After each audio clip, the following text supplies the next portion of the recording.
50,000 বছরের রাস্তা হবে, যার যার কবর থেকে হাসরের মাঠ। ফুলচেরাতের পুল হবে 30,000 বছরের রাস্তা। আমার উম্মত গুলো কিভাবে রে পায়ে হেঁটে তারা অতিক্রম করবে? বন্ধু নবী এমনি এমনি কাঁদেনি রে, নবী জানিয়ে দিয়েছে কাল কিয়ামতের ময়দানে উম্মত গুলো খালি পায়ে থাকবে, মাটি তো তামা থাকবে। ও বন্ধু, তাদের শরীরে কোনো পোশাক থাকবে না, উলঙ্গ অবস্থায় থাকবে। এবং মা আয়েশা প্রশ্ন করলো, গো প্রাণের নবী, জানতে মনে চায় নবী গো, এই যে আপনার উম্মত গুলো উলঙ্গ অবস্থায় খালি পায়ে সবাই থাকবে গো নবী, তারা কি নারী পুরুষ একসাথে? কয় হ্যাঁ, নারী পুরুষ একসাথে। তারা কি কেউ কারো দিকে নজর দিবে না? এবার আমার নবী বলেছে, আয়েশা রে, কেমন করে নজর দেবে রে আয়েশা?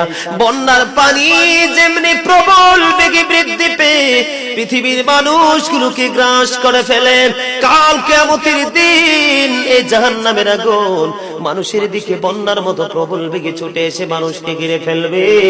এত ভয়ঙ্কর হবে রে আয়েশা কেরা, এত ভয়ঙ্কর হবে আসরের দিন, এত ভয়ঙ্কর হবে সেই দিন। আর সেদিন এত বিপজ্জনক হবে, একটা পুরুষ আর একটা নারীর দিকে তাকাইবার মতো সুযোগ থাকবে না।